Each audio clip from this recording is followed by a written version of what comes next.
Vamos pedindo a todos, então, que vamos serenando nossas mentes, nossos corações, elevando nossos pensamentos ao Pai, ao amigo Jesus, pedindo o amparo, a proteção para esse momento em que estaremos estudando, da espiritualidade superior, das equipes encarregadas de estar conosco, dos nossos protetores, do nosso anjo guardião,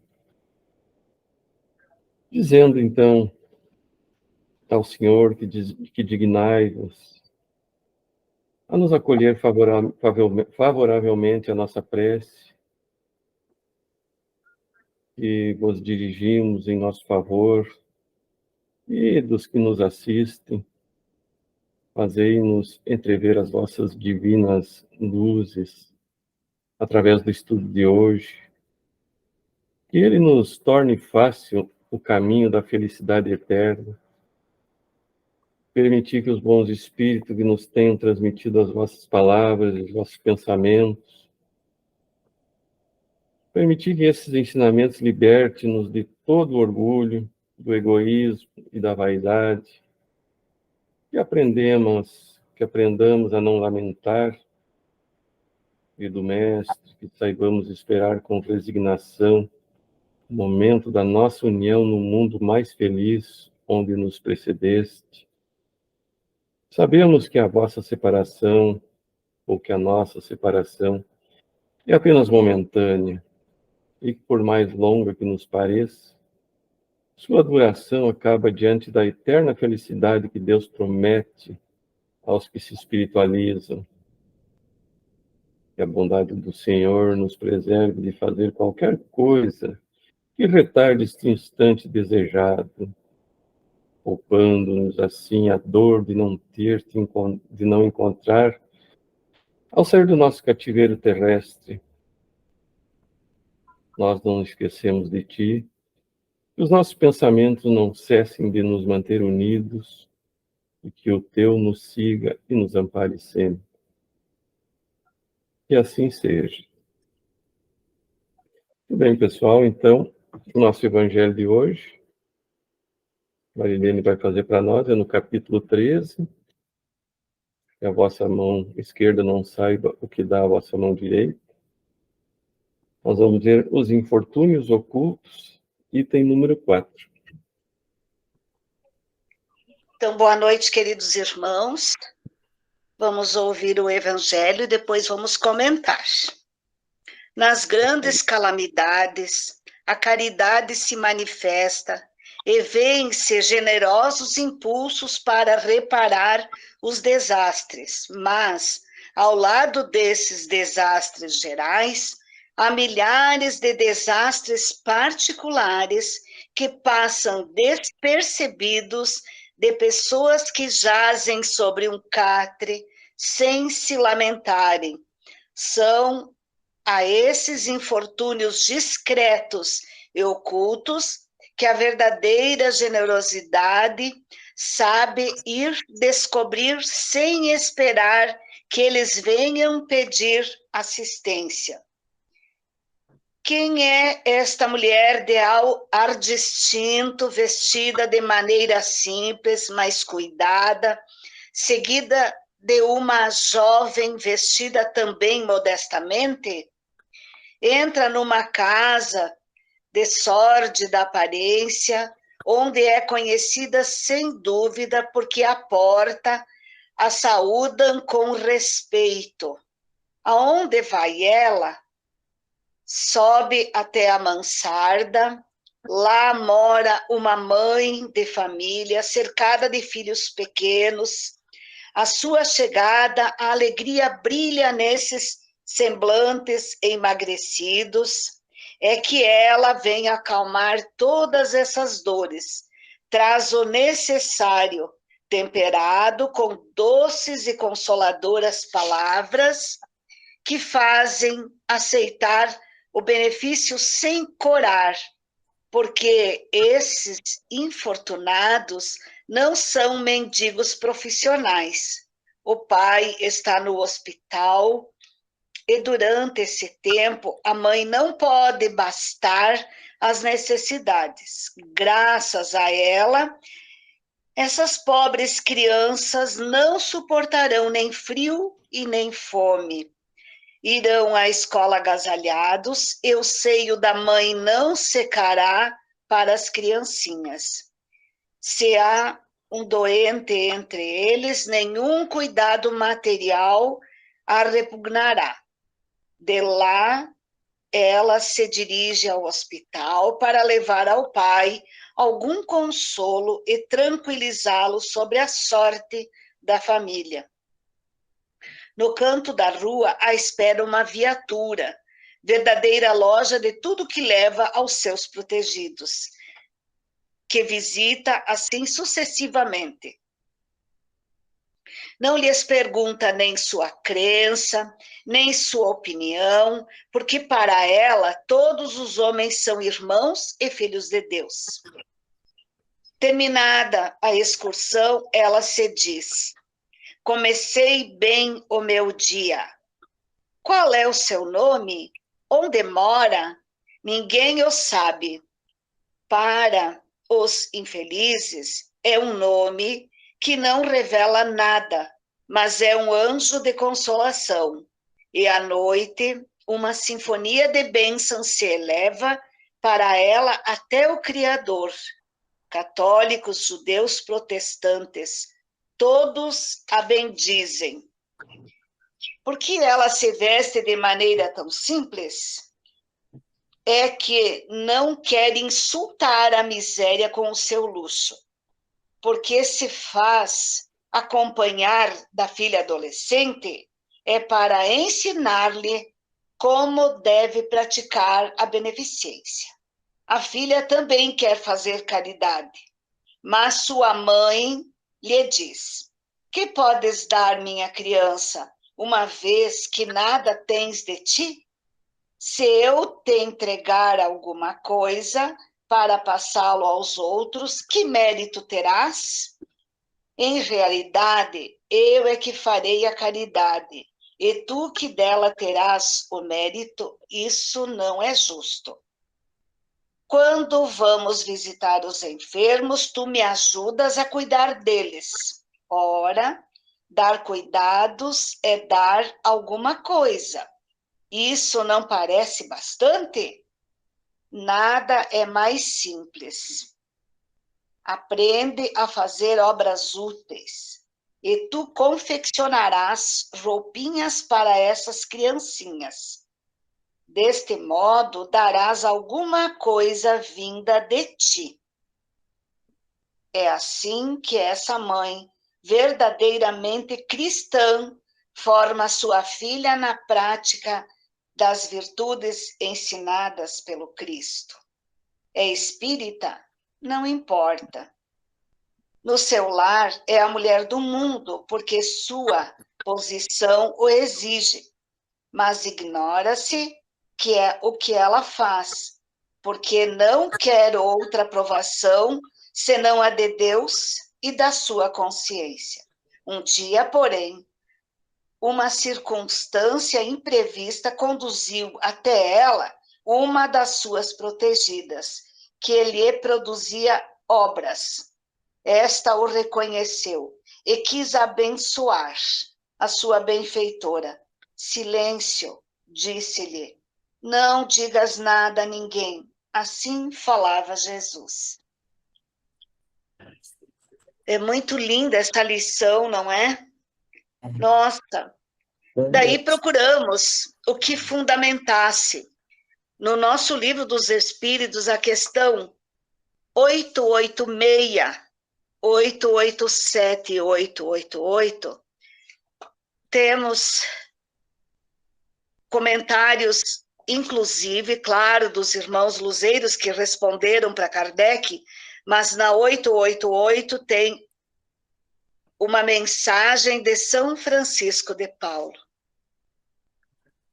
E aí anotamos algumas coisas. Então, a 886, essas três com o título de Caridade e Amor ao Próximo, Kardec pergunta para os irmãos luzeiros qual é o verdadeiro sentido da palavra caridade e como a entendia Jesus.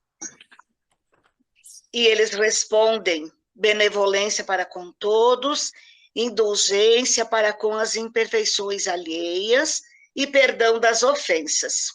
Daí tem comentário de Kardec. A 887, ela fala da orientação de Jesus quando ele diz: amai mesmo vossos inimigos. E a 888 destaca sobre a esmola. Ali, então, nos orienta que fazer o bem, então, com ostentação, aos olhos de Deus, tira o mérito do favor. Porque o título desse capítulo é que a vossa mão esquerda não saiba, ignore o que dá a vossa mão direita. E ele nos ensina, com isso, a não deslustrar a caridade pelo orgulho. A gente ouve reiteradas vezes que a ostentação tira o mérito da ação. Então, nós devemos fazer o que Jesus ensinou. E aí, então, o objetivo deste evangelho é nos chamar a atenção dos inúmeros infortúnios ocultos que, a par das grandes calamidades, acontecem diariamente ao nosso lado e que nos pedem a colaboração silenciosa e fraterna. Então, muitas vezes, nos chama a atenção quando acontece uma tragédia, uma grande calamidade, mas, muitas vezes, a gente deixa de praticar a caridade no nosso meio, na nossa volta.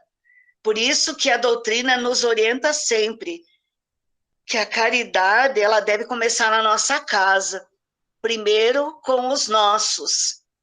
E aqui também, então, nos chama a atenção o Evangelho. Quando a gente vê acontecer uma tragédia, a gente fica todo comovido e quer ajudar, mas muitas vezes a gente vê situações próximas a nós e que a gente não faz nada. Então, é muito importante esse evangelho para nos chamar a atenção. E a verdadeira caridade, ela vai em busca dos infortúnios para minorá-lo. E o faz com respeito e em silêncio. Aí a gente vai ver, repetir tudo isso, mas é bom repetir. É possível que daí a gente grave, não é, queridos? Porque a gente já ouviu todo esse evangelho. E muitas vezes a gente se depara com problemas grandes próximos de nós. E uma coisa que o Evangelho nos chama a atenção é que, quando a gente sabe ou vê alguém sofrendo, nós não devemos esperar que venham nos pedir. Nós temos obrigação de fazer o que está no nosso recurso para ajudar, para minimizar. Muitas vezes não é o material, às vezes nós não temos o material, mas a nossa presença física, o nosso ouvido, o nosso ombro, não custa nada. É a caridade moral, a que é mais difícil de praticar. Devemos esperar que o necessitado nos procure, isso é o Evangelho que nos pede, não é? E daí diz que não, devemos socorrer sem que o humilhe, vindo de nós mesmos.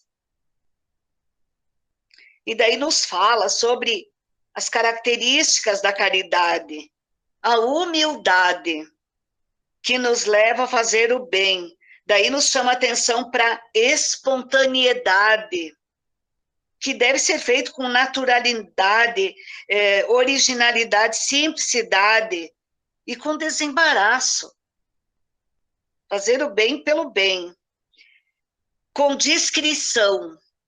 Temos que ser discreto, recatado, não querer chamar a atenção. O Evangelho também nos chama a atenção a respeito disso, não é? Que seria a ostentação. É como dar esmola querendo que todos vejam. e o desinteresse, a indiferença, a imparcialidade e a modéstia, que é o que a história dessa senhora narra. Ela procurou tratar sempre com indiscriminação. Ela não discriminava nunca ninguém, nem por religião, nem por nada. E chama a atenção da pessoa que quer agradecer quando a reconhece como tal. E daí ela lembra do ensinamento de Jesus. E ainda na aula passada, nós conversávamos a respeito do quanto ainda a gente gosta de ouvir e ver atitudes de gratidão, não é?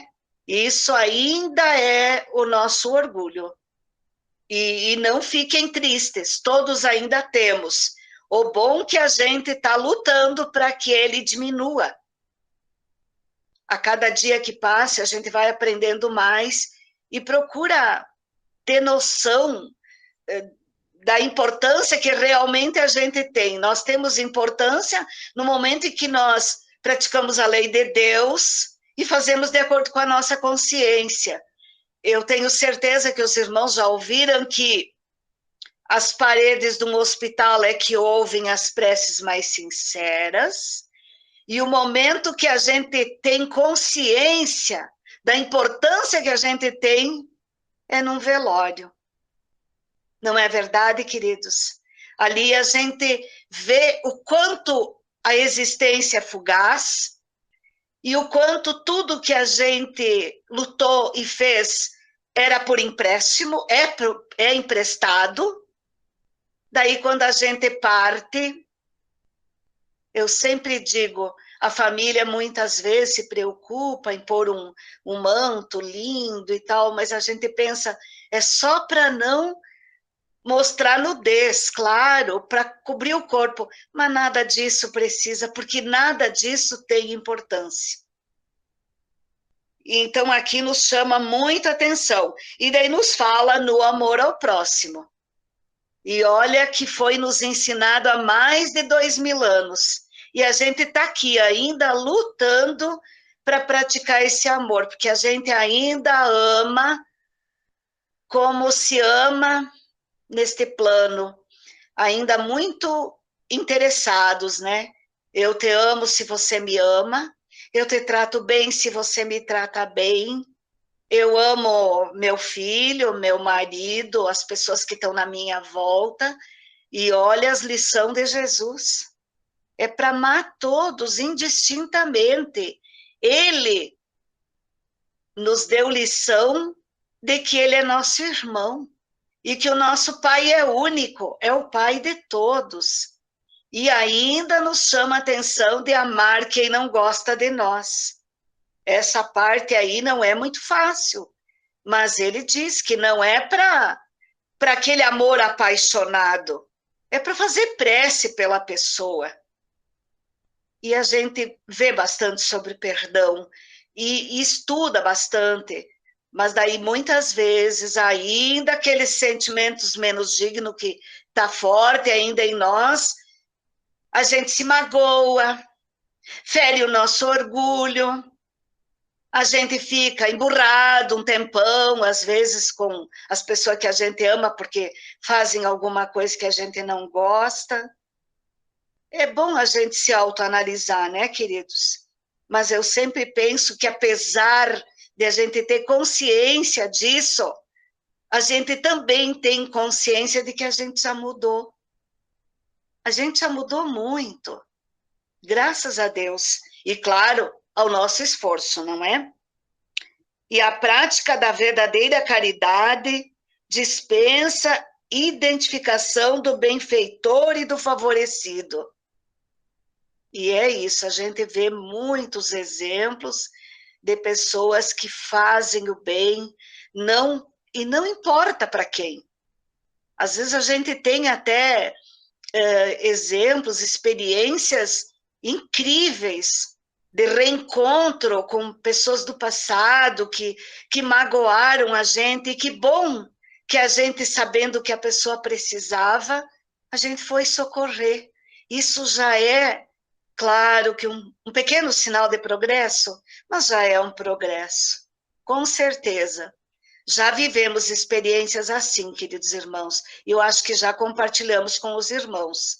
Quando eu dei aula amorosamente para o rapaz que bateu muito em mim, que estava sentado do meu lado lá no presídio, e eu até passei o potinho de bala para que todos chupassem bala. Claro que eu não tinha visto que era ele, mas eu sabia o motivo pelo qual estavam lá, e isso é bom, porque a gente procura. E o Carlos, nosso companheirinho, e no CASE, ele, que temos feito isso nos últimos tempos bastante, como abala a gente também saber o histórico daqueles meninos. Nesse último sábado que fomos juntos, eu precisei conversar um pouquinho com o Carlos no intervalo, depois de ter conversado com um menino de 13 anos, né, Carlos? Quando ele falou com a maior naturalidade que havia matado, e aquelas falas que todos conhecemos. Era ele ou eu, antes da minha mãe chorar, a mãe dele que chore, e assim a gente então às vezes é difícil, queridos, é bem difícil. A gente é ser humano, a gente se abala de ouvir isso. E daí o Carlos dizia com muita sabedoria, eles devem fazer essa fala justamente para justificar as falhas deles, né? Eles querem justificar. Eles tentam, acho que, se convencer disso. Mas no fundo a consciência deve pesar, não é? Mas, enfim, queridos irmãos, que bom que nós estamos já, de forma muito humilde, podendo ajudar um pouco, não é? E principalmente que, graças a Deus, não é mais nós que estamos cometendo esses erros, porque no passado, certamente, a gente deve ter cometido muitos erros, não é, queridos? Se a gente é hoje a melhor versão, imagina o que a gente fez antes, não é?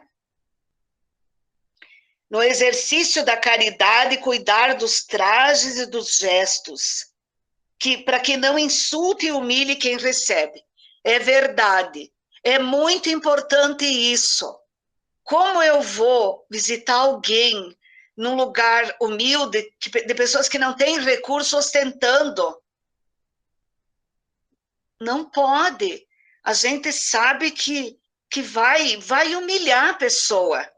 Há poucos dias eu estava ouvindo uma pessoa falar e eu pensei, meu Deus, falar de um acontecido, e eu pensei, que bom que a gente já tem essa consciência. Nós que estamos conhecendo a doutrina, a gente já não faz essas coisas. Uma pessoa foi buscar ajuda num cais, que todos sabem o que é, né? Um ambulatório de um bairro, né? De pessoas humildes, todas as pessoas ali presentes humildes, e até mesmo as pessoas que atendiam daí também, de forma mais humilde, e a pessoa chegar, como brincaram, pingando ouro e desfilando roupa e carro. Que é isso, queridos irmãos?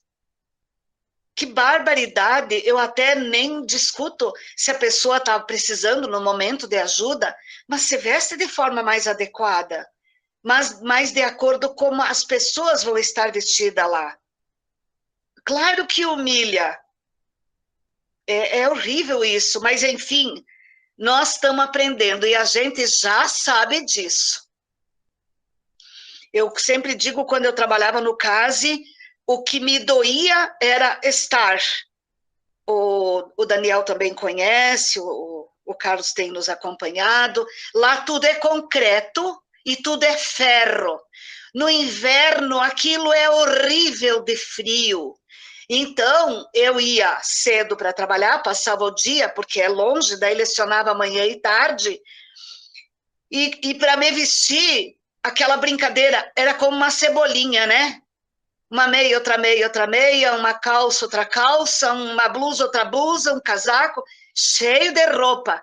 E ainda comprava, na época, uns calçados que tivessem sola grossa, porque se a sola fosse fina, de ficar quietinha sentada ali, passava o frio no solado do calçado. E daí, vendo os meninos de chinelo de dedo, de camiseta de manga, a gente sentia um remorso danado, né?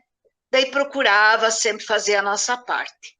Uns, como a gente sabe, vestem os panos de marca, né? Porque fazem uma mão. Mas uns não se vestem assim. Então a gente procurava arrumar agasalho para estes que não tinham. Porque não dava, a gente se sentia mal. E que bom que a gente já se sente mal, não é? Deus é bom com a gente se alimenta bem, se agasalha, mas nem todos podem, então tem que ter esse cuidado, com certeza. E daí nos fala, a gente já ouviu reiteradas vezes, Jesus é o tipo mais perfeito que Deus ofereceu ao homem para lhe servir de guia e modelo.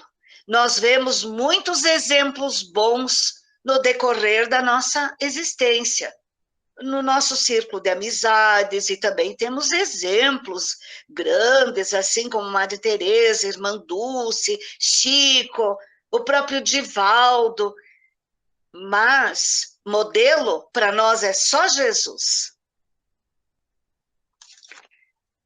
Queridos irmãos, eu espero ter podido passar um pouco do resumo que fizemos. Desculpem também pela leitura, eu já entendi que eu vou ter que me dar. Agora estão lançando uns evangelhos com letra grande. Por que será, né, queridos? Estou precisando. Eu vou me dar, mas está tudo bem. Daí, então, eu sinto que eu não consigo ler muito bem. Mas nada de sério. Nada de sério. Faz parte, né, queridos? As peças estão estragando.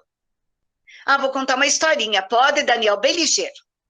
Eu conheci um senhor em Cruz Alta, faz anos, o seu Otto Bettiori. Querido, ele era muito especial, ele fundou a Sociedade Tio Olímpio, que era um local em que davam muitos cursos, ajudavam muitas pessoas, visitavam a família, era um trabalho muito lindo. Mas essa história, queridos, deve fazer assim uns 30 anos a mais, tá? E daí, um dia, mas ele trabalhando, daí ele teve uma doença degenerativa, mas ele ia de cadeira de rodas nos locais para buscar as doações, para continuar o trabalho dele. E um dia, então, ele esteve na nossa casa e brincando, daí ele me disse, olha, minha irmã, eu achei um amor, nunca mais esqueci. Quando a gente nasce, o Pai do Céu dá uma cota de quilômetros para rodar, de fala, de tudo. E eu gastei muito rápido. Agora, gastei tudo minha cota de andar, estou andando de cadeira de rodas. Querido, olha que lindo, que resignação, que exemplo, né? Então, queridos, que Deus abençoe a todos. Que bom que a gente tem uns aos outros. E que bom que a gente tem essa doutrina, né? Obrigada, Daniel, pela oportunidade. Obrigado você, Marilene, por essa aula que nos deu agora sobre os infortúnios, né?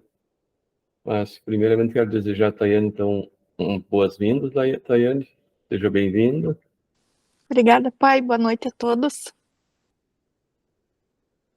Mas, voltando ao Evangelho, né?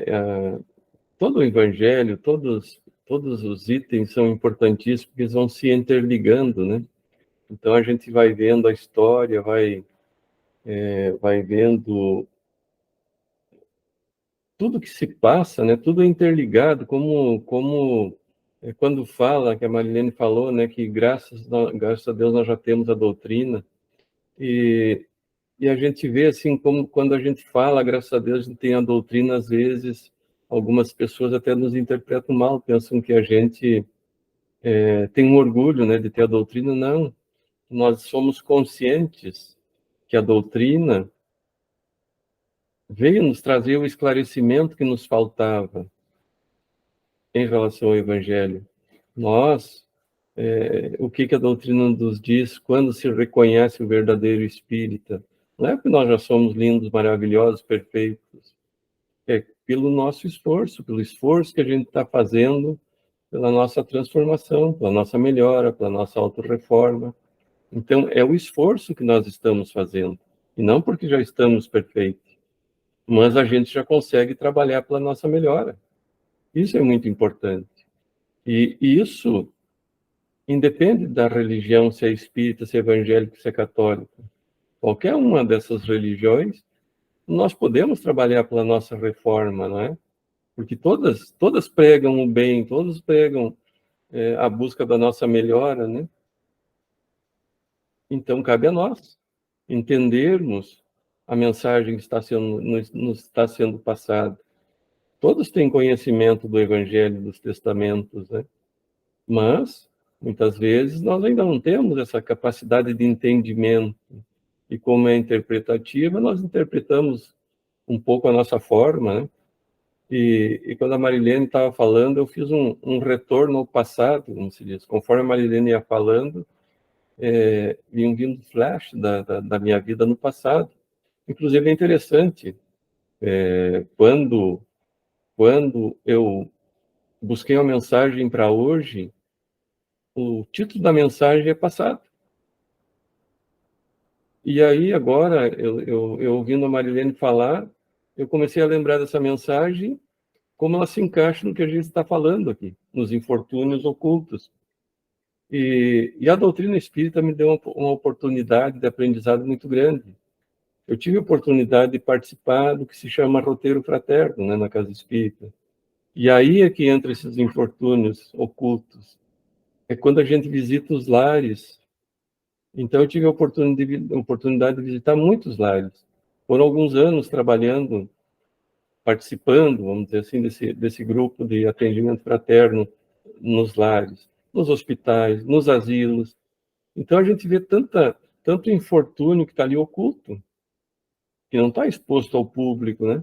Em que as pessoas estão em locais em que elas não têm condições de sair dali, e se não formos até eles, para levarmos um conforto, na época a gente levava esse conforto da palavra, do passe, enfim, e a gente via, assim, como isso transformava as pessoas. Eu nunca esqueci, assim, a gente visitava uma senhora até uma quadra do Centro Espírita, e ela tinha um filho com síndrome de Down. Naquela época, em torno de 50 anos tinha já o rapaz. E ela, a senhora de seus 70 e poucos anos, assim. E ela nos relatava.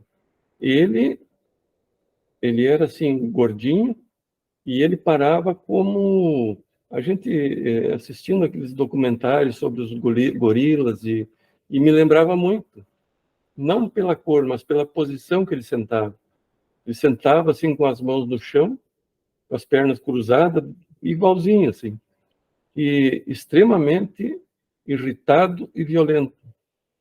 E a gente ia, a Marilene conheceu o seu Rubens, né, a pessoa que era o seu Rubens, assim, ele era um espírito especialíssimo. A gente chegava nesses locais, assim, ele tinha o dom de acalmar esses espíritos, de chegar e conversar, antes da gente fazer a prece, o passe, ele sempre conversava alguma coisa com esses espíritos ali. E era interessante, de repente, esse menino que estava sentado no chão, como um macaco, assim. Ele subia com as mãos, sentava num sofá, e ele ficava muito irritado quando a gente chegava. Mas o seu Rubens, com aquela calma, com aquele jeito dele, ele conversava um pouquinho, a dona Diva também, com aquele jeito dela. E quando a gente saía, ele estava absolutamente calmo, assim, tranquilo. E a senhora nos relatava que por vários dias, porque a gente ia uma vez por semana, e por vários dias ali ele ficava bem tranquilo.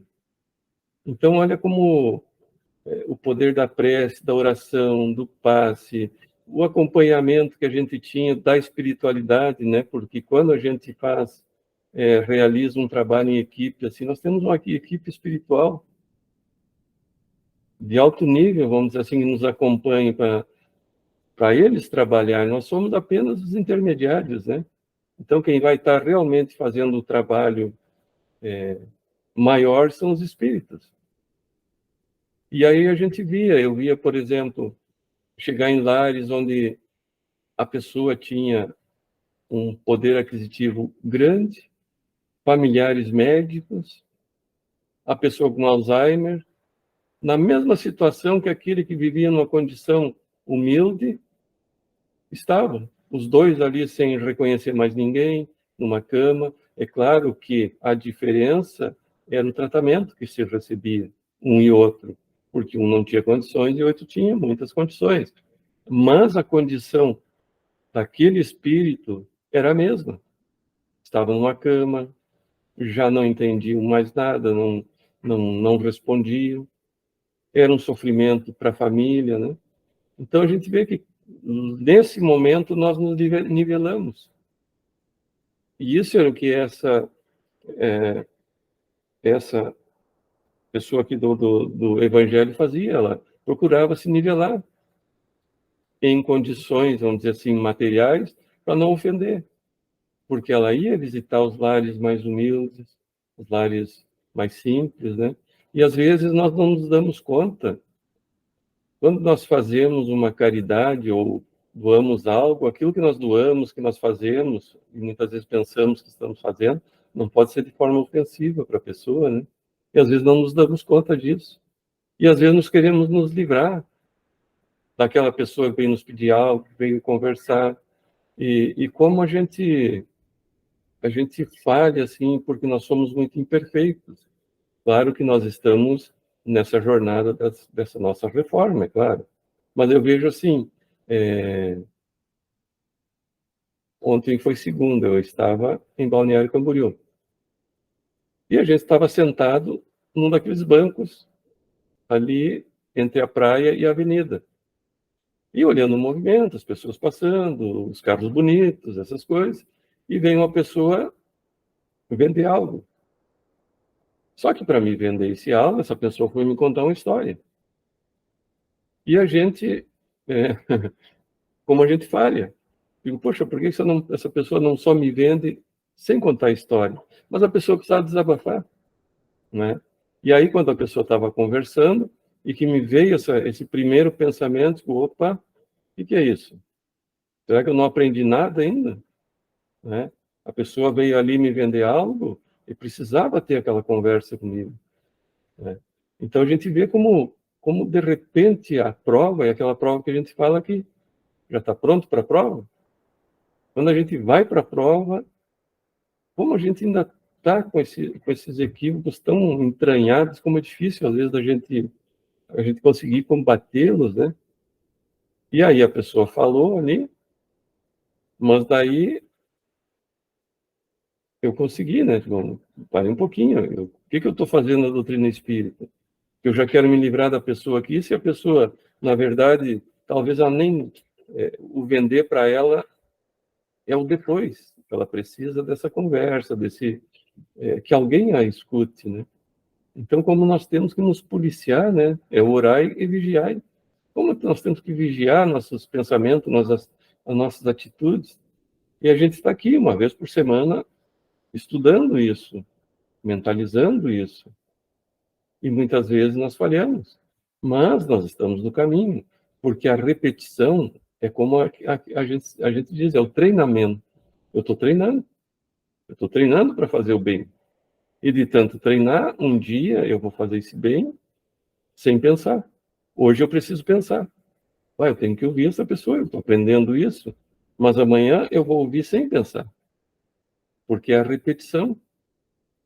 É a repetição, nós vamos repetindo e fixamos isso, né? Então, voltando ao Evangelho, então, né, as grandes calamidades, para que servem? Para despertar a humanidade. Muitas vezes, vamos nos fechando no nosso orgulho, no egoísmo, e vamos esquecendo desses irmãos de infortúnio, né? E às vezes precisa de uma calamidade que vai nos atingir, e mesmo que não nos atinja, vai despertar através da compaixão. Nós vamos assistir na TV, nós vamos saber no noticiário o que aconteceu, e isso vai nos comover, vai fazer com que saiamos dessa casca de orgulho e de egoísmo, principalmente egoísmo, né? Às vezes nós vamos ficando no nosso mundinho e esquecemos que tem um mundo lá fora. Então, essas grandes calamidades vêm para fazer esse despertamento. E é uma coisa muito interessante, que aí é que muitas vezes nós julgamos, e muitas vezes julgamos de forma equivocada, que é o que os profissionais da mendicância. É muito difícil você saber se aquela pessoa é um profissional da mendicância. Quem sou eu para julgar se é um profissional ou não? É difícil, né? Porque nós somos tão imperfeitos. É uma linha muito, muito fina para a gente conseguir definir, né? Esse é isso, esse é aquilo. E não cabe a nós também julgar alguém. Ah, esse é um profissional, esse não é. Cabe a nós fazer a caridade. Agora, aquele que recebeu a caridade está fazendo mau uso dela, ele vai responder por ela, né? Nós fizemos a nossa parte. Mas, continuando, então, vou passar a palavra a todos, né, para não ficar só eu falando aqui. Alguém gostaria de algum comentário? Fiquem bem à vontade, por favor. Vou começar hoje, então. Pode começar. A dona Marilene estava falando ali, né, enquanto ela estava expondo os comentários, sobre justamente quando a gente faz a caridade e que nem sempre é preciso algo material, né? E isso veio me chamando a atenção alguns anos atrás, que é justamente isso, na época até quando eu fazia a faculdade, né, de psicologia, essa questão de olhar as pessoas de forma igual, né? E como a dona Marilene falou, quando a gente está num ambiente, também se igualar àquela pessoa, porque também é uma forma da gente se colocar no lugar dessa pessoa quando a gente faz esse exercício, né? De se portar daquela forma naquele ambiente. E eu lembrei de uma vez que aconteceu uma situação que eu estava passando, aí quem é de Passo Fundo ali sabe que tem o Natus na Fagundes dos Reis, né? Para quem não é de Passo Fundo, Natus é uma lanchonete que é bem tradicional em Passo Fundo, e eu estava vindo, se não me engano, era do mercado, algo assim, e tinha um rapaz sentado ali pedindo na frente, né, do estabelecimento. E aí, quando eu passei, ele perguntou se eu podia comprar uma fralda para a filha dele. E aí, eu parei para conversar com ele, ouvir, né, o que ele tinha para dizer. E ele ficou espantado por eu parar para ouvi-lo, porque ele daí começou a me contar que ele sentava ali toda noite, tem uma calçadinha na entrada, né? E as pessoas acabam acostumando também a ver aquela pessoa todo dia pedindo, então já nem olham mais, né? E o pessoal ali, os garçons, também tratavam ele meio mal, às vezes mandavam sair da calçada, enfim. E eu parei para ouvir, perguntei, né, se ele só precisava de fraldas, tinha alguma outra coisa que era urgente. E ele falou, não, pode ser qualquer fralda que a senhora comprar e me trazer aqui, tá ótimo. E eu falei, não, então vamos junto comigo na farmácia, e daí para eu ir também conhecendo, né, a história daquela pessoa. E isso me marcou tanto que outras vezes que eu tive a oportunidade de ajudar, eu procurava fazer isso, sabe? Então, se a pessoa me pediu algo para comer, eu estou na frente do mercado, entra comigo e escolhe o que você quer comer, porque eu acho que isso também é humanizar aquela pessoa, né? Porque quantas pessoas vão passar por ela todos os dias e muitas vezes essas pessoas se sentem menos gente do que nós, né? Porque eles não são mais olhados com humanidade. Chega uma hora que eles mesmos se perdem enquanto seres humanos, porque ninguém mais olha, ninguém mais ouve, né? E eu acho que é tão importante isso, como a dona Marilene falou, muitas vezes nem é o material. Então, para mim, que comprei a fralda, ele pediu, se não me engano, uma mamadeira nova também para neném. Então, para mim, graças a Deus, né, eu podia ajudar ele naquele momento. Para mim, não foi nada eu usar o meu dinheiro para aquilo, mas para ele eu tenho certeza que talvez eu ter escutado ele tenha sido muito mais uma ajuda do que o material que eu ajudei ele, né? E então ele teve ali a oportunidade, ele contou que tinha então a filhinha era 7 meses, alguma coisa assim. Ele era muito novinho também, ele tinha 19 anos, foi contando, né, o porquê que ele ficava na rua pedindo, que ele fazia um tempo que não estava conseguindo emprego, enfim. Então a gente volta para casa e fica se perguntando, né, quão difícil é ajudar uma pessoa dessa forma, porque às vezes também acontece, tô na pressa no dia a dia e às vezes passo e não paro para olhar, né, o irmão que está ali pedindo uma ajuda. Às vezes é bem isso, às vezes a pessoa vai querer só desabafar, nem é algo material que ela quer. Então eu comecei a fazer esse exercício e conforme ia estudando também nas aulas, de prestar mais atenção ao meu redor quando eu saio, porque às vezes a gente também tá tão no automático, né, a gente sai na rua e só sai em direção ao nosso destino e não olha para os lados.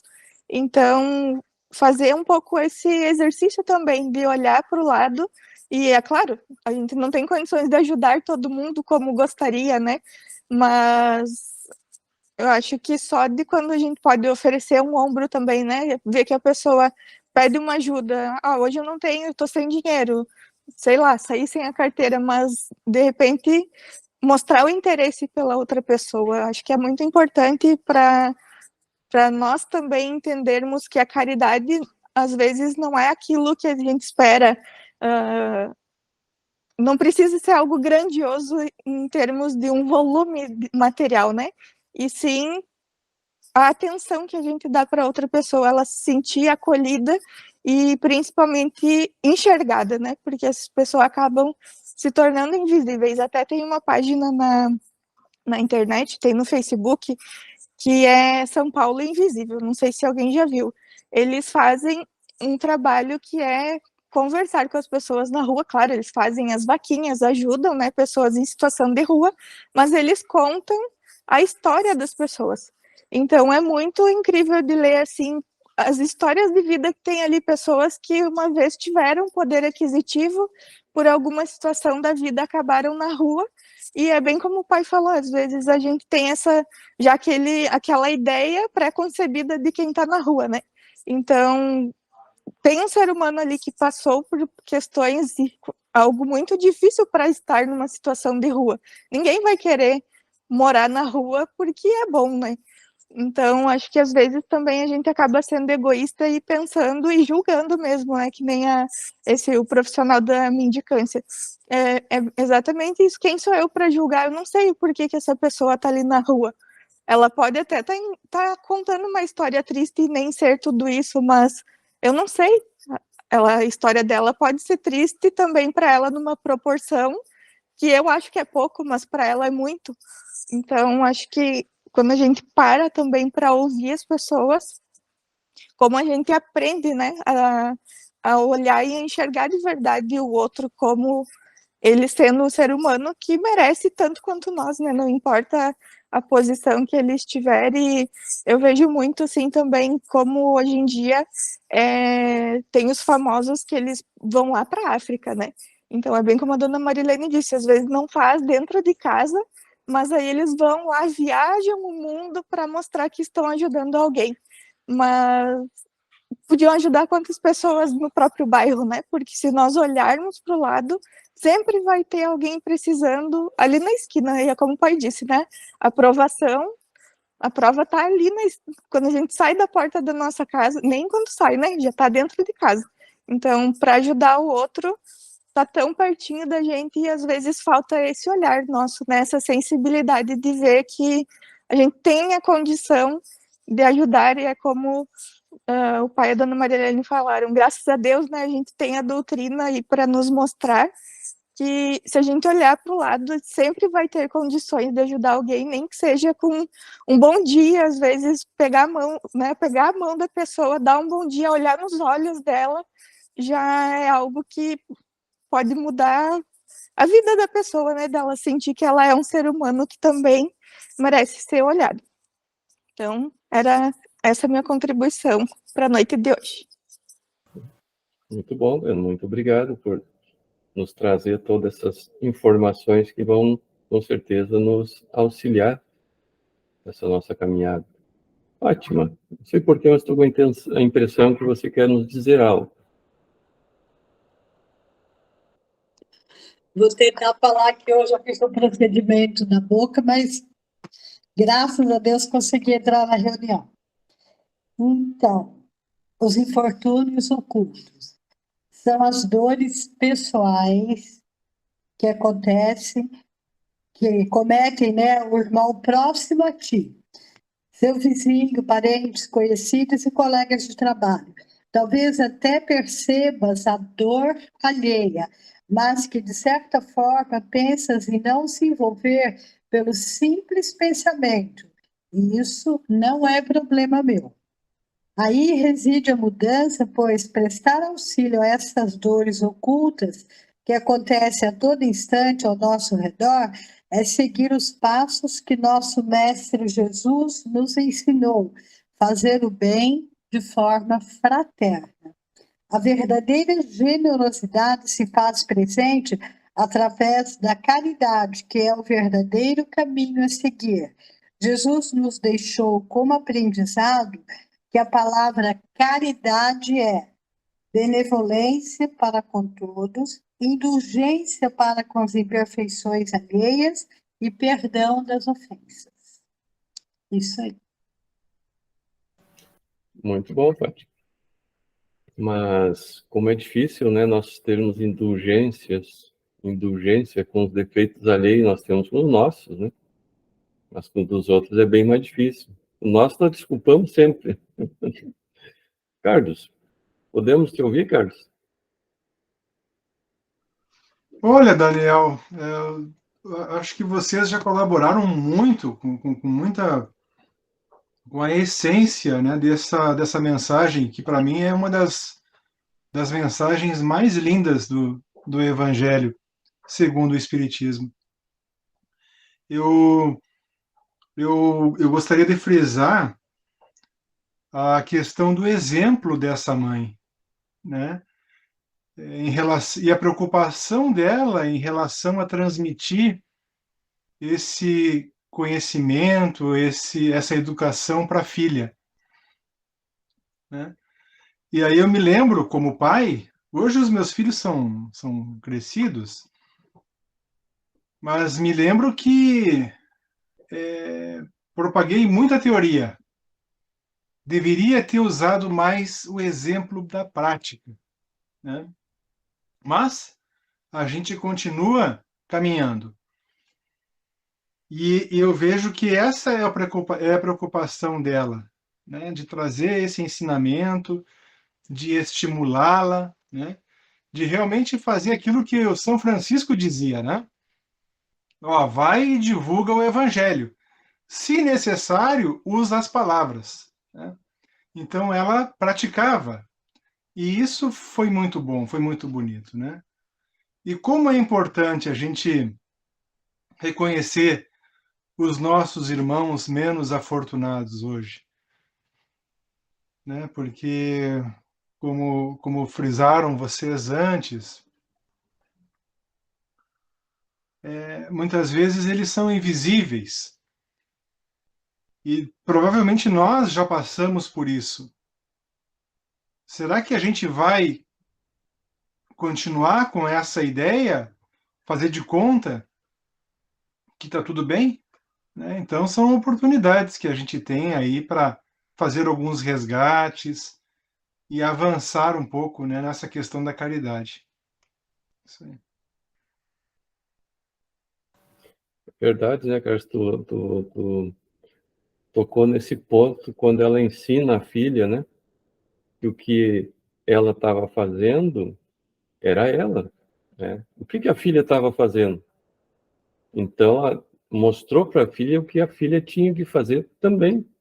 Não era só ir com ela e distribuir o que ela estava fazendo. Ela estava ensinando a filha, através do exemplo, para a filha também fazer.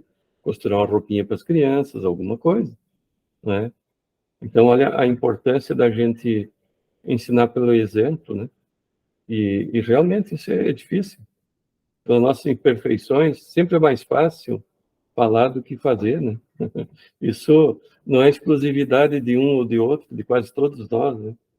é da maioria, vamos dizer assim. Kátia, algo a nos acrescentar, Kátia? Difícil, Uhum. difícil. Obrigada, dona Marilene, sempre nos ensinando muito, querida. Muito obrigada. Bom, eu refleti aqui sobre, né, já foi dito tudo, como é difícil fazer caridade no nosso meio, né? Por exemplo, dentro da nossa casa. É muito mais fácil fazer fora, né? É muito mais fácil tu entenderes a dificuldade daquele que está lá fora, que tu não conhece às vezes, do que aquele que tem dificuldades dentro da nossa casa, né? E aí a gente pode abranger um pouquinho para o nosso meio, né? Nosso trabalho, os nossos amigos, pessoas que estão próximas, que a gente conhece, né? Com quem a gente convive. É muito difícil. Eu penso que é muito difícil, porque é, é, eu acho que é o peso no caso da família, do parentesco, que tu não entende o comportamento do outro, já que vocês têm um laço de sangue, né? É, aquele teu amigo que tu sempre ajudasse, poxa, por que que o cara faz assim? Por que que o cara é assim? No trabalho, pô, esse eu promovi ele, ou eu fiz tal coisa para ele, porque... Então, é sempre muito mais difícil tu auxiliar e praticar a caridade com aquele que está muito próximo, principalmente dentro da tua casa, né? E sobre aquele comentário que a dona Marilene fez, sobre o que o menino falou, antes a mãe dele chorar do que a minha, eu tenho, sempre que eu vejo uma situação assim na televisão, alguma dessas coisas horrorosas que acontecem, eu penso assim, meu Deus, quem sofre mais? A mãe do que morreu ou a mãe do que matou, né? Eu sempre trago isso comigo. Outra coisa que eu pensei também que ser rico, ter dinheiro não é pecado, né, gente?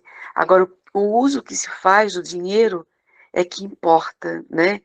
E às vezes tu faz caridade com tão pouco, ou com nada material, né? Uma conversa, por exemplo, essa menina, né, que o Carlos B falou aí, da importância do ensinamento que a mãe trazia para ela através do exemplo, é, ela vai aprender da base, né? Ela vai aprender indo lá, de repente fazendo uma roupinha, brincando com uma criança daquela, e quando nós adultos ouvir, né, um bom dia, um sorriso, como disse a Thay também, enfim, é tão fácil, gente, custa tão pouco, né? E fazer isso, muitas vezes, quando a gente precisa ouvir o outro, ou entende que a caridade está no ouvir, no dar um abraço, fazer isso com muita discrição, né? Como se nós estivéssemos ali também dentro da dificuldade da pessoa, dividindo aquilo com ela, né? Sem deixar passar de que a gente tá sendo uma bengala, que a gente tá fazendo alguma coisa porque a pessoa está mal, por pena, né, gente? Eu acho isso horroroso, né? É, a pessoa achar que tá sendo tratada por pena, né? Então é isso que eu queria comentar, porque muito já foi dito aí, e agradecer ao comentário de cada um de vocês, que sempre me ensina bastante. Tá bom? Obrigada, gente. Obrigado, Kátia. E é interessante que tu falou, né, Kátia, que às vezes a gente não precisa de grandes posses, ou até nenhuma posse para fazer a caridade. Tanto, e é interessante que eu estava olhando aqui que o nosso próximo estudo é o óbolo da viúva, né? Então, vê como o que a gente está falando aqui, tudo vai se encaixando, né? E o exemplo está nessa passagem, né? O óbolo da viúva. Não vou comentar sobre ela porque vai ser o nosso próximo estudo. Mas muito interessante, Gorete. Algo nos acrescentar, Gorete? Estou ouvindo hoje. Muito bom. Seu Edgar. para encerrar, assim, com o senhor Edgar, nos dando os seus ensinamentos, senhor Edgar. Eu demorei um pouquinho para dar uma boa noite para vocês antes, porque eu estava na sala de maquiagem, acho que não pude entrar no vídeo direto. Assim. E a Marilene, ela reclamou que estava chegando um pouco por causa das letras, não. Ela fica do meu lado, ela fica emocionada, só por isso. Tá bom. Tá certo, né, seu Edgar? Muito amor, né, seu Edgar? Querido. Ai, ai. Gente. Desculpa. Vocês falaram muito bem, que nem o Carlos falou ali. E todos vocês falaram, né? Todos falaram muito bonito, muito inteligente. Palavra de cada um de vocês. É muito bacana mesmo. E a gente se torna uma família muito unida, esse grupo, né? E a gente fica feliz de participar junto com vocês. Mas eu estava olhando na passagem do Evangelho, dessa senhora, né, que deu exemplo para a filha, né? Quando a gente vê que no decorrer do Evangelho que fala sobre ela, que ela estava usando os trajes simples, né? Então, muitas vezes a gente pensa assim, será que ela estava usando um traje bem rústico, bem simples? Será que ela estava sem maquiagem, sem nada?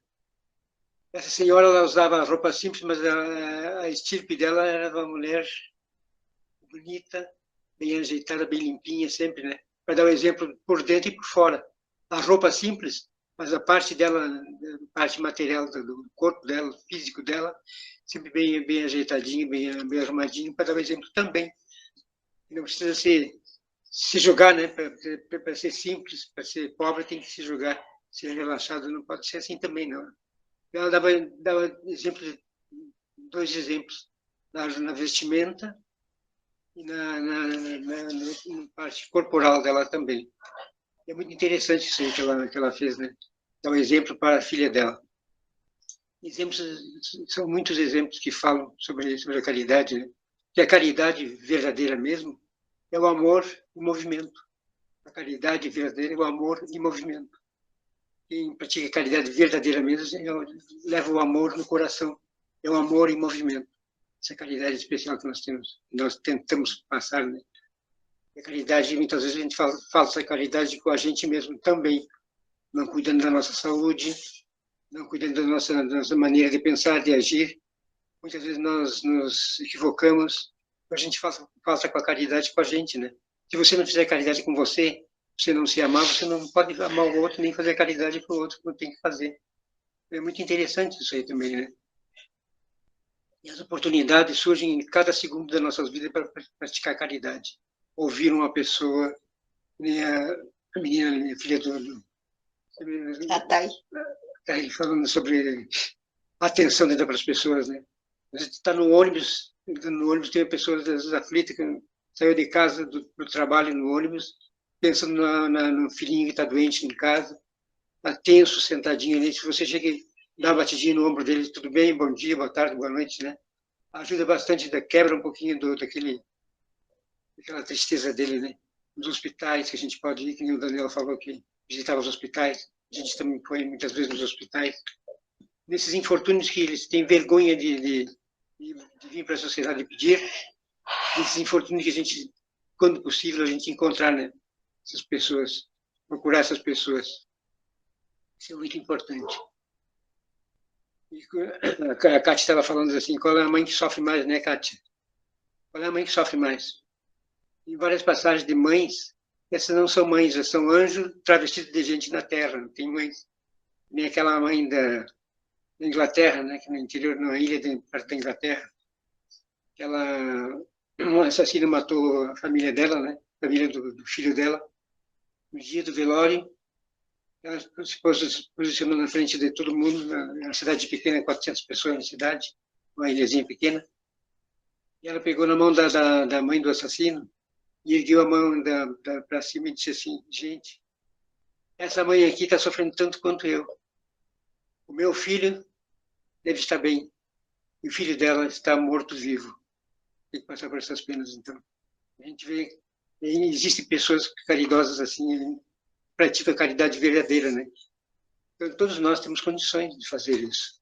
Mas nós temos, como o Daniel falou, como todos vocês falaram, a gente está caminhando para ser melhor para mim, melhor para os outros, não tem que ser melhor, provar para mim que eu posso ser melhor, tenho condições de ser melhor.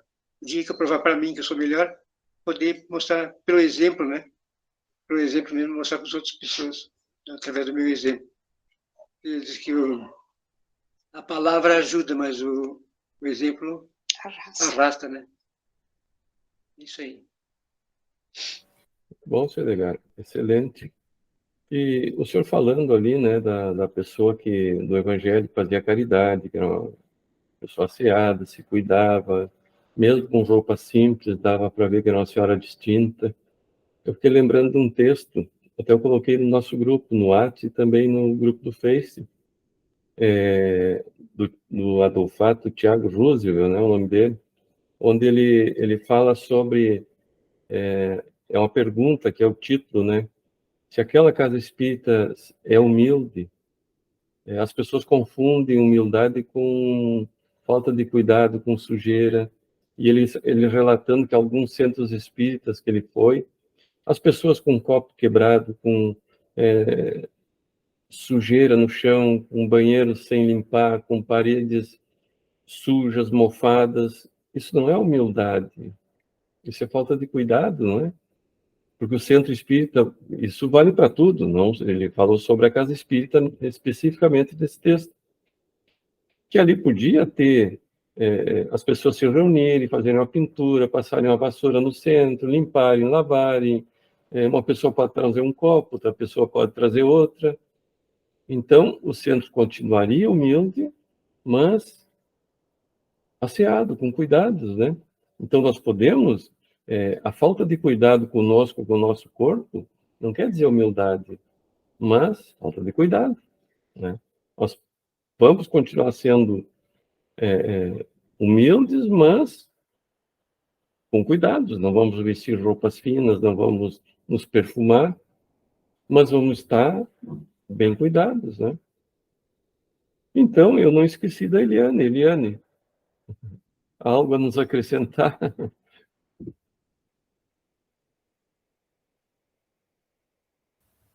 Boa noite.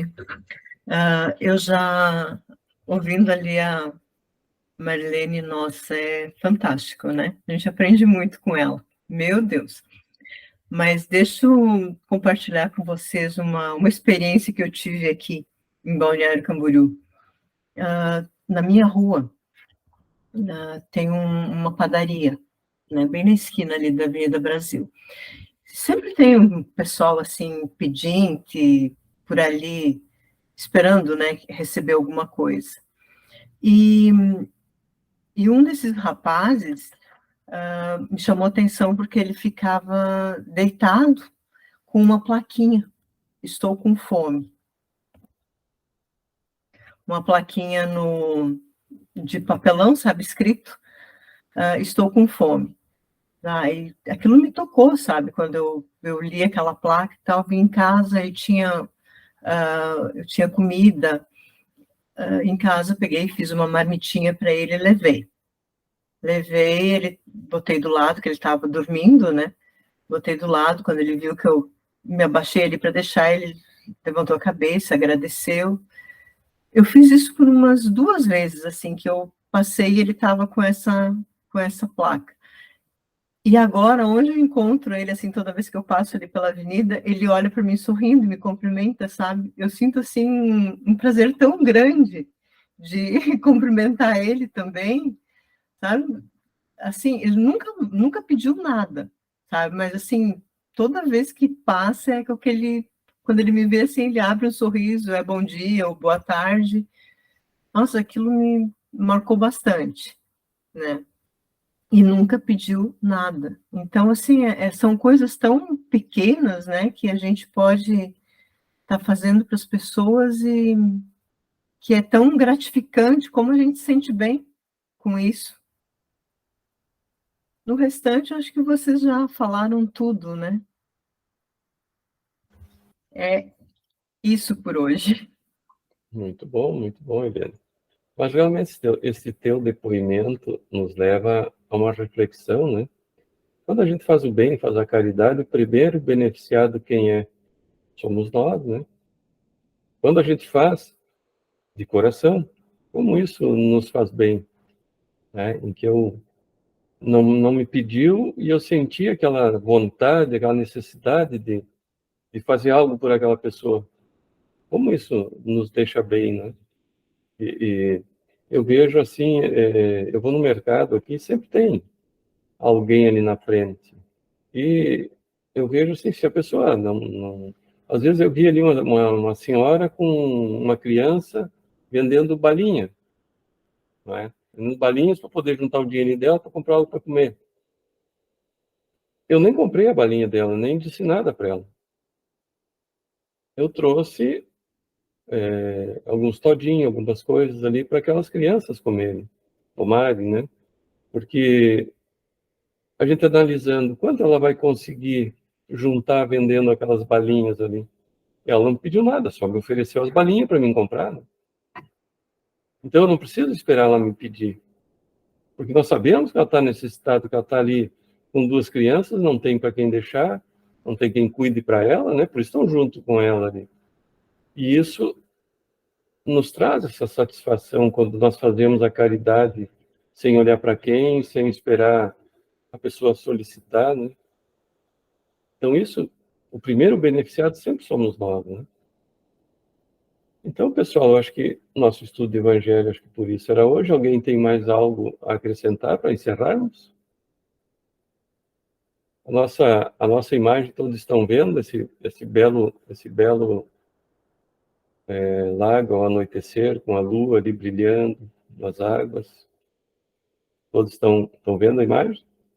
Então, eu coloquei essa imagem para colocar a nossa mensagem. Lembro que eu falei, né? Que a nossa mensagem é sobre o passado.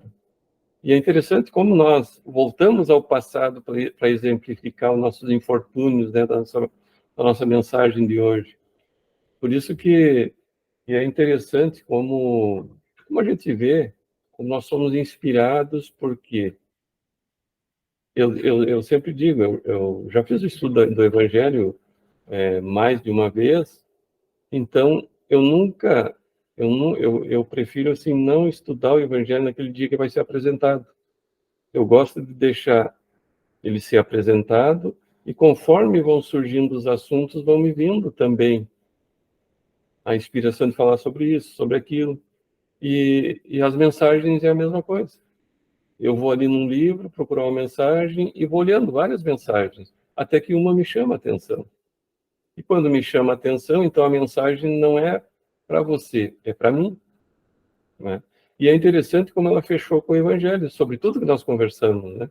Então a nossa mensagem hoje diz assim: não imobilizes a memória em caminhos percorridos. O passado pode e deve ser consultado a fim de clarear as diretrizes do presente. Um momento de indagação, porém, não significa inércia no tempo.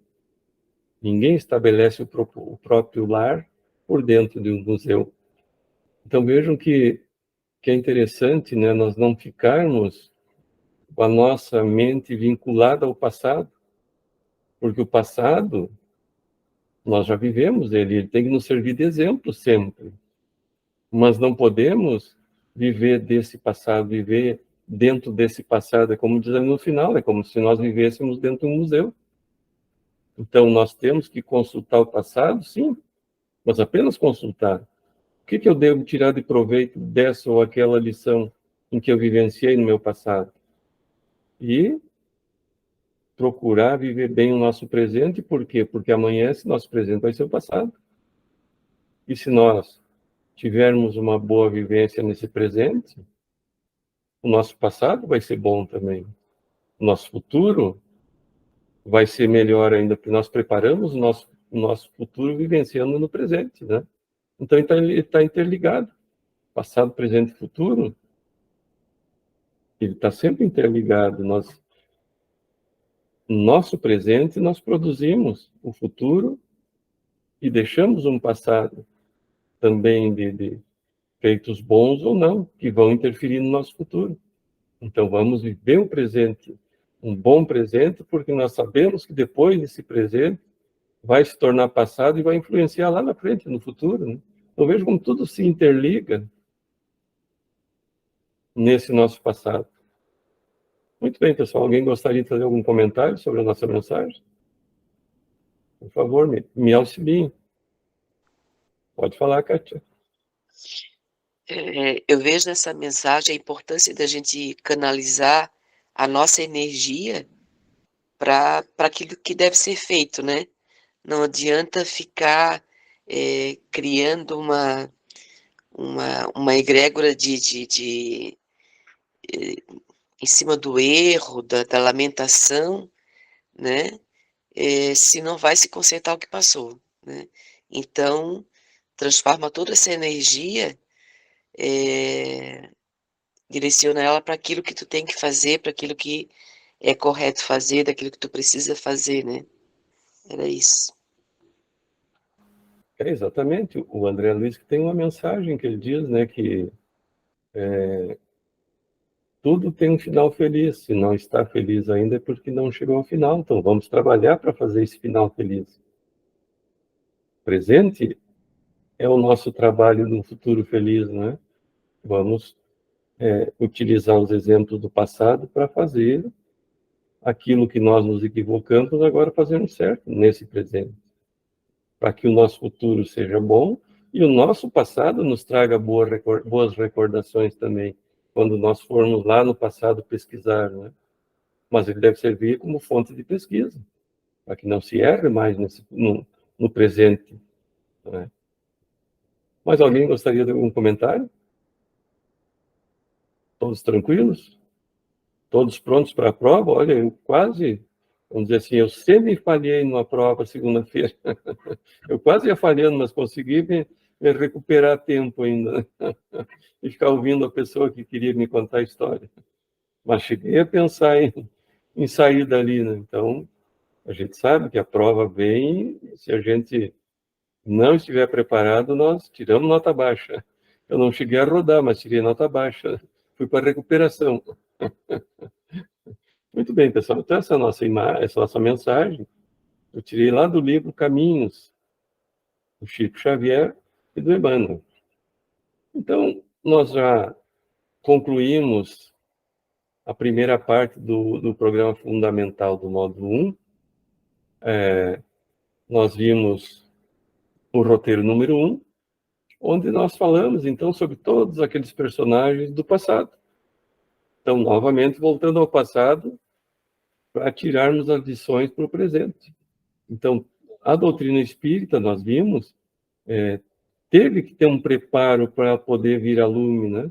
Imagine se a doutrina espírita tivesse antecipado no tempo e vindo no tempo da monarquia. Ela não tinha frutificado, né? Não teria como. Então, teve que vir todos esses espíritos que nós estudamos, né? Rousseau, Diderot, os pintores, os filósofos, enfim, todos esses espíritos vieram preparar esse caminho. A própria Revolução Francesa veio para encerrar com a monarquia nesse tempo, por mais que ela tenha sido dolorida para a população, ela foi necessária para essa época, né? Para começar um novo período. Se nós estudarmos, principalmente sobre Napoleão, né, que veio para socializar a França, acabou falhando, né? Mas apesar disso ele trouxe muitos benefícios para a sociedade francesa e muito sofrimento para os países vizinhos, né? Então eles vieram preparar toda essa humanidade para que a doutrina espírita pudesse surgir e ter e frutificar, ter uma aceitação, né?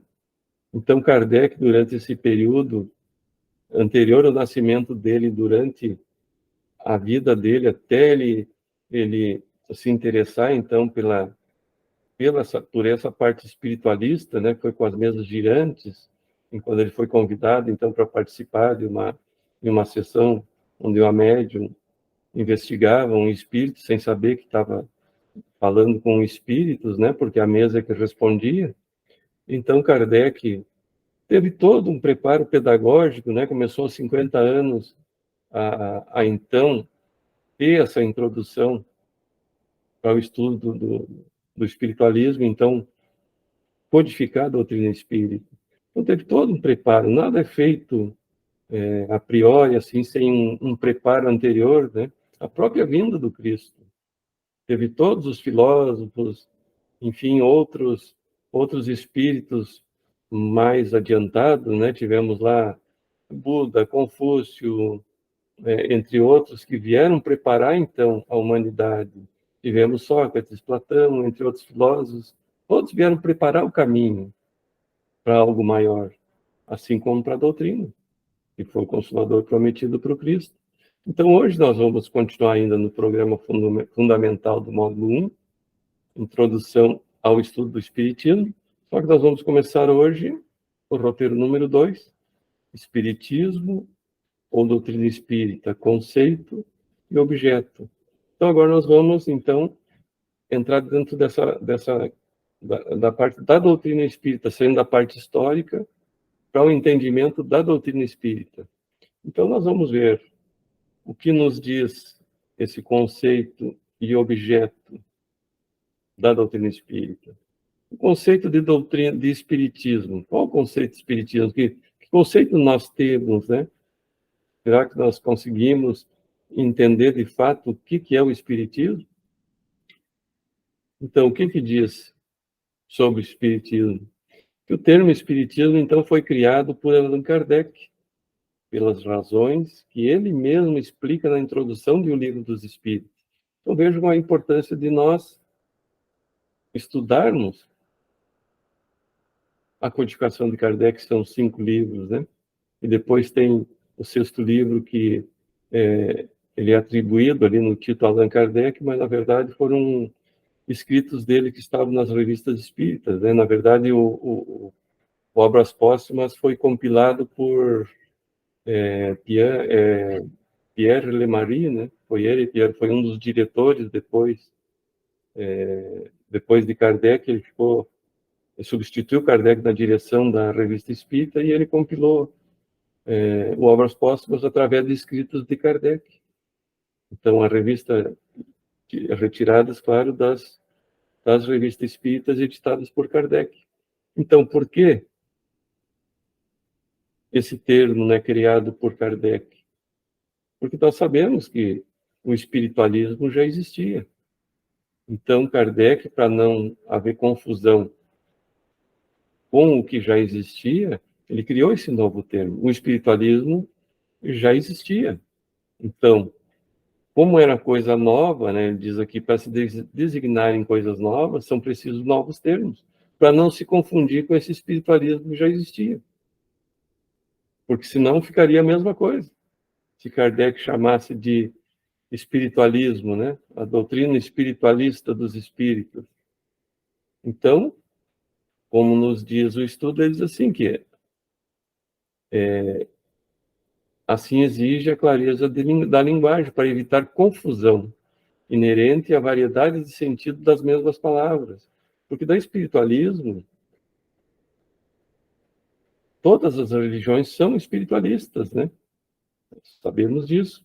E é interessante, por que existe uma confusão muito grande, talvez hoje menos já, entre doutrina espírita, mas principalmente sobre a Umbanda. Existe muita confusão. Inclusive os umbandistas, muitos se dizem espíritas, o que não é a verdade. Muitos umbandistas dizem que estudam a obra de Kardec. Mas estudam por quê? Será que estão entendendo realmente a obra de Kardec?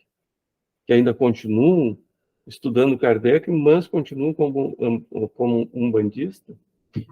Até foi interessante, eu tinha um grupo de estudo em Marau, que é ali pertinho de Passo Fundo, e entrou uma pessoa que era umbandista.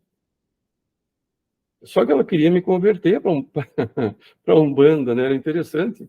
Terminava o estudo, ela me puxava para um canto lá e tentava me converter para Umbanda, né? E é difícil de conseguir conversar com essa pessoa. E ela inclusive, assim, para me convencer, um dia ela disse assim, não, inclusive, Tem um médium nosso que psicografa Joana de Ângeles. Claro que eu acredito que possa Joana de Ângeles algum dia ter também, não psicografado, mas ter ido numa casa de umbanda, participar de uma equipe de trabalho, vamos dizer assim.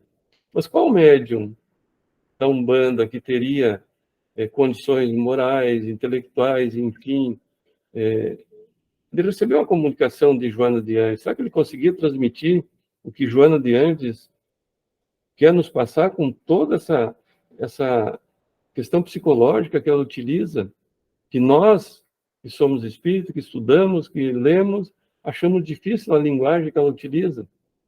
Você imagina alguém que está acostumado, não estou querendo ser preconceituoso, mas alguém que não está acostumado com essa linguagem, assim, dos pretos velhos, que a gente sabe que são espíritos. Claro que lá também existem alguns que trabalham, que têm uma capacidade maior moral, intelectual, mas normalmente são espíritos que ainda precisam do quê? Da bebida, do fumo, da comida. Será que são espíritos realmente mais evoluídos? Então, é uma questão que deveria ser bem pensada. Então, por que muitas vezes se confundem doutrina espírita com a Umbanda? Porque a Umbanda, na verdade, foi criada lá em 1908, 1910. Por que ela foi criada? Porque a doutrina espírita, naquela época, equívoco de quem? De nós, seres humanos. Ela foi elitizada, a doutrina espírita, naquela época. E aí que surgiu aquela coisa de mesa branca, enfim, porque tinham que cobrir a mesa dos médiuns com a toalha branca. Então surgiu esse atavismo naquela época, e naquela época os escravos foram libertados quando? Em 1888. 1908, eles ainda continuavam escravos, se a gente for analisar, não é? Então,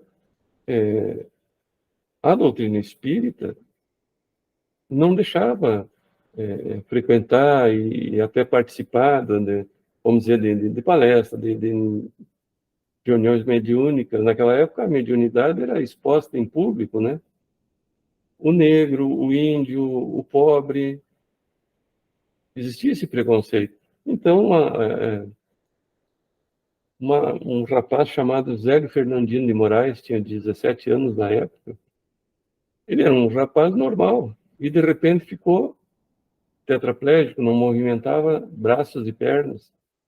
E a família, uma família até de pessoas religiosas, da Igreja Católica, e outras religiões, inclusive espíritas, levaram ele num centro espírita para ser atendido. E nessa noite, o rapaz era de Niterói, lá no Rio de Janeiro, e nessa noite se manifestou na casa espírita um preto velho, se dizendo preto velho 7 encruzilhadas. Até então não existia Umbanda. A Umbanda é a única dessas filosofias, religiões, enfim, africanas, que foi fundada no Brasil. Então, nessa noite se manifestou esse preto velho, que se dizia os 7 encruzilhadas e queria formar uma nova religião para atender os pobres, os negros e os índios, porque o espiritismo não estava cumprindo o papel dele. Então vejam como nós, homens, estávamos deturpando a doutrina, né? Estávamos elitizando ela. E um médium que estava participando da reunião, viu o espírito e disse: por que você está se chamando de preto velho se você está vestido como um jesuíta com um manto todo branco? Né? E ele não respondeu, ele só disse assim, que no outro dia o menino ia voltar a caminhar e que ele ia fazer uma reunião na casa dele e ia formar uma nova doutrina para atender os negros e os pobres. Mas daí, aí teve toda a história, para nós não nos prolongarmos muito. Lá em 1932, foi fundada a Federação Espírita da Umbanda. Então, por isso essa confusão. Porque eles se utilizaram do nome espírita para fundar a Federação Espírita também da Umbanda, né? Mas isso é uma história um pouco mais longa, tem mais detalhes, que um dia, quando nós estudarmos essa parte das religiões, eu vou contar mais detalhes, assim. Então é interessante. Então, pessoal, hoje nós vamos ver até aqui o nosso estudo, já estamos chegando às nossas 21h30, que é o final do nosso encontro. E posso dizer que foi muito proveitoso, foi muito bom mesmo, muita informação, muita troca de ideias, muitas experiências, isso nos acrescenta muito. E para encerrar o nosso encontro de hoje, eu vou explorar o Carlos mais um pouquinho. Pode fazer para nós a nossa prece final, Carlos? Claro que sim, Daniel. Já de antemão agradecendo a todos os irmãos pela participação, né? A gente, mais uma vez, agradece a Deus pela oportunidade de continuarmos estudando, agradecendo a toda a espiritualidade amiga que nos acompanha, pelas intuições que recebemos, a todos os irmãos desencarnados que, assim que nem nós ainda precisam de tanto conhecimento, agradecemos também a participação. Que sejam sempre bem-vindos. E pedimos sempre a Deus que nos dê coragem para que possamos nos melhorar, para que possamos exercer aquelas atividades que nós precisamos para o nosso desenvolvimento, que simplesmente se traduz no amor e na caridade ao próximo. Que a gente consiga seguir em frente, nos ajudando, nos auxiliando, em busca de um desenvolvimento maior para todos nós juntos. Assim seja.